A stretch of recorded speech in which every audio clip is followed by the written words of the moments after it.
এর ফলে যে বেইনসাফি জুলুম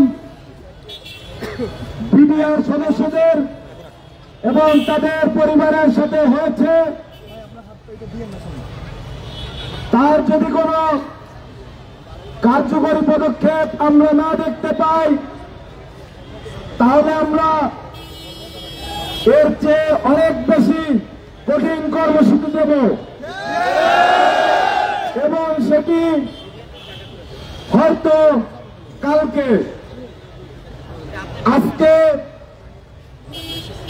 আপনারা শান্তিপূর্ণভাবে এইখানে অবস্থান নিয়েছেন, জনদুর্ভোগ বিবেচনা করে আমি আপনাদের অনুরোধ করব কেন্দ্রীয় শহীদ মিনারে অবস্থান নেওয়ার জন্য। কিন্তু কালকে আপনারা জানেন কোর্টে শুনানি আছে। যদি সেইখানে আমরা ন্যায় বিচারের কোন ইঙ্গিত না পাই, তবে আমাদের এই অবস্থান কর্মসূচি শুধু এইখানে হবে না, আমরা শাহবাগ ব্লকেট করব। ততক্ষণ পর্যন্ত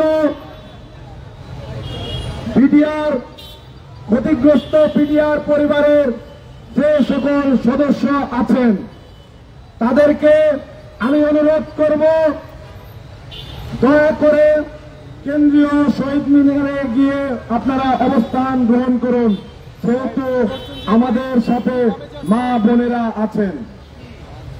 ধন্যবাদ সকলকে।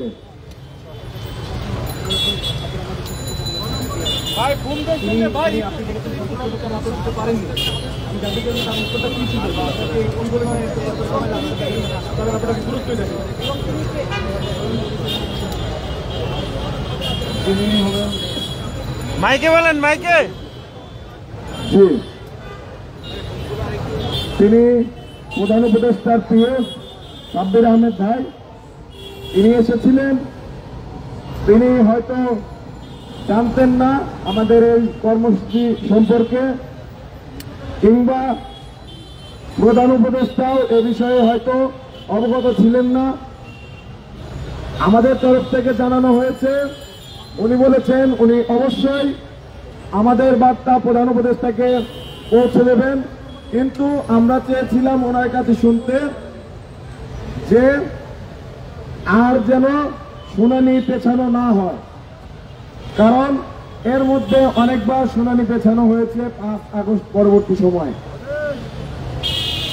এর পাশাপাশি আমরা আজকে শহীদ মিনারে যে 7টি পয়েন্ট ঘোষণা করেছি, যে 7টি দফা স্মারকলিপির মধ্যে লেখা আছে, সেগুলো নিয়ে তিনি কোনো মন্তব্য করতে রাজি হননি।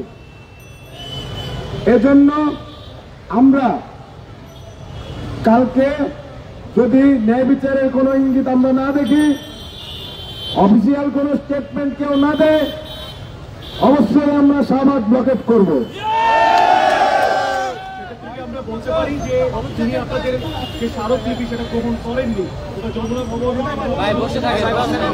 তিনি আমাদের স্মারকলিপি গ্রহণ করেছেন এবং সসম্মানে সেটি নিয়ে গেছেন।